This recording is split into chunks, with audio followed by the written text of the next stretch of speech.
Equal to dq by dt, rate of charge flow is called current. ठीक है, किसी भी रेसिस्टेंस में जो हीट पैदा होती है 1 सेकेंड में, dH by dt ये कितनी होती है? I²R होती है, राइट। तो टोटल हीट जो होगी वो क्या होगी? I²R dt होगी। इंटीग्रेट कीजिए, जितने टाइम में पूछ रहा उतने टाइम लिमिट लगा दीजिए, काम है कि नहीं?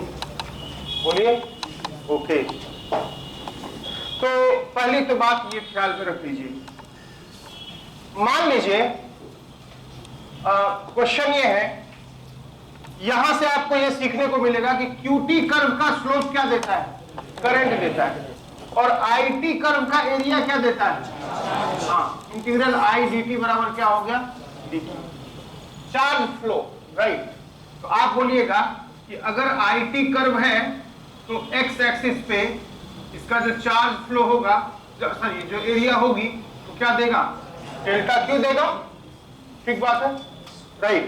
ओके, पहली चीज तो ये हो गई। दूसरी बात, मैं अगर कहता हूं कोई रेजिस्टेंस है R का और इसमें जो डेल्टा T टाइम में या T0 टाइम में चार्ज फ्लो जो हुआ उसकी वैल्यू Q0 है। Q T0 टाइम में कितना चार्ज फ्लो किया? Q चार्ज फ्लो किया, राइट। आपसे पूछेगा कि फाइंड T0 टाइम में हीट कितना चार्ज फ्लो किया। जब रेजिस्टेंस से चार्ज फ्लो किया है तो ऑब्वियसली हीट तो पैदा होगी ही होगी। ठीक है, पूछा है find heat flow, right. T0 time में नहीं बोलेंगे, चार्ज टोटल क्यू फ्लो किया। ठीक है, find heat flow if, right. अगर जो है 0 से लेके T0 टाइम में जो चार्ज फ्लो है वो कितना हुआ? वो क्यू हुआ, ये बात है। टोटल चार्ज फ्लो कितना था? क्यू। लेकिन ये कितने टाइम में हुआ? 0 से T0, पैर नहीं लाओ, 0 से T0 टाइम में हुआ। एंड करंट के बारे में तो कोई इंफॉर्मेशन ही नहीं रखी है। टोटल चार्ज हमारा इतना फ्लो किया है, बात समझ में आ रही है। करंट के बारे में कोई इंफॉर्मेशन नहीं है, लेकिन यहां दे रहा है करंट के बारे में information. And if current decreases linearly to 0 in T0 second, यानी करंट कितनी टाइम में 0 हो गई है? T0 टाइम में करंट 0 हो गई है। ठीक है, और चार्ज फ्लो जो क्यू है उतने टाइम में। पूछा है कितना हीट फ्लो किया है। बहुत सिंपल प्रॉब्लम है, थोड़ा पेच है इसमें। अगले बार प्रॉब्लम यह है कि भाई तुम जो है T = 0 पे जब देखे थे, फिर T0 टाइम बाद, फिर 2T0 टाइम बाद, फिर T0 टाइम बाद, हर बार इतने टाइम बाद, पहले T0 टाइम बाद, फिर T0 टाइम बाद, फिर T0 टाइम बाद। करंट की वैल्यू अगर यहाँ I0 थी तो यहाँ क्या हो गई? I0/2 हो गई। यहाँ क्या हो गई? I0/2 स्क्वायर हो गई। यहाँ क्या हुई? I0/2 क्यूब हो गई। यानी करंट की वैल्यू इस तरह से घटती चली गई है। हर T0 टाइम बाद करंट की वैल्यू हाफ हो जा रही है। ठीक बात है, और ये सिलसिला इनफाइनाइट तक चल रहा है। तो यहां पे चार्ज टोटल जो 0 से लेकर इनफाइनाइट तक फ्लो किया, वो कितना फ्लो किया? क्यू। पहले केस में जब करंट बोल रहा है कि करंट जो है वो लिनियरली वेरी करके 0 हो रही है, तो पहले केस में कितना चार्ज फ्लो किया? क्यू। कितने टाइम तक? T0 टाइम तक। दूसरे केस में लिनियरली नहीं हो रही है, कुछ पर्टिकुलर टाइम बाद आधा हो जा रही है। अब इसलिए एक्सपोनेंशियल बोलते हैं।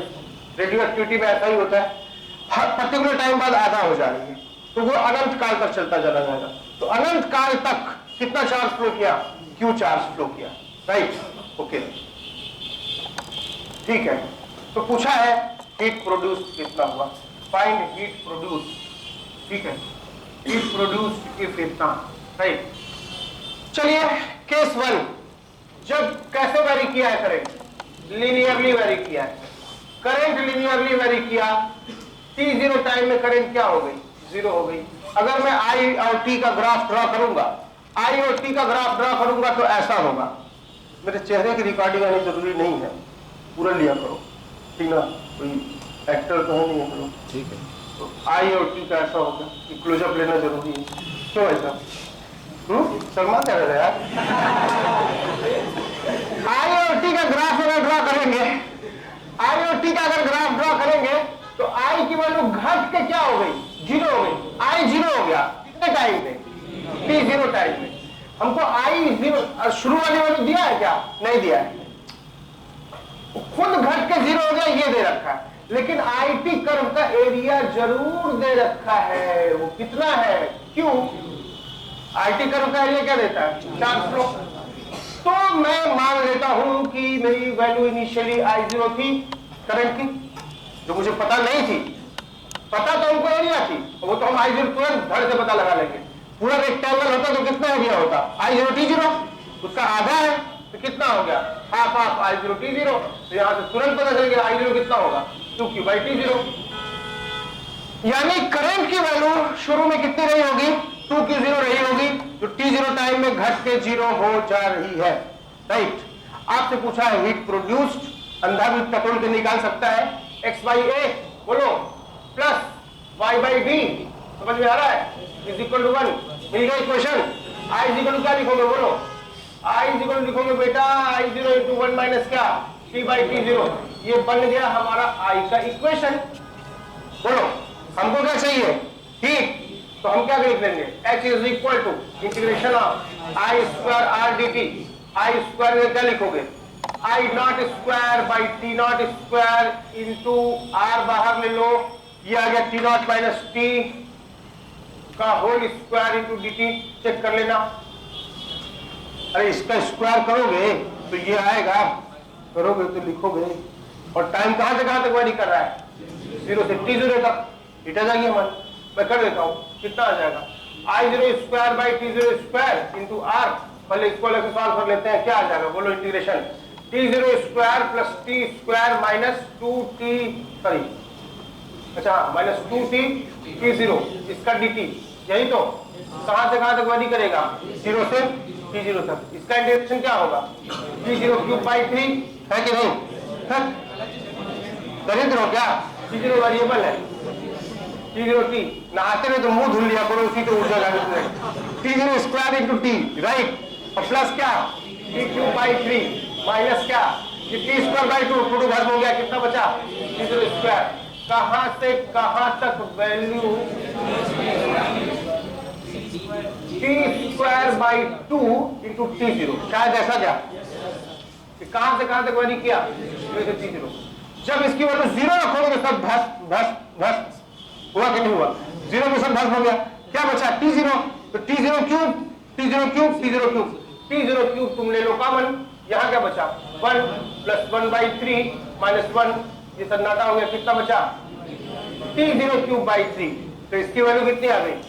T0⁵/3, ये आ गया I नॉट स्क्वायर RT0/3। इतना हीट पहले केस में पैदा होगा, देख लो। अब करते हैं एक्सपोनेंशियल वाले, वहां क्या होगा?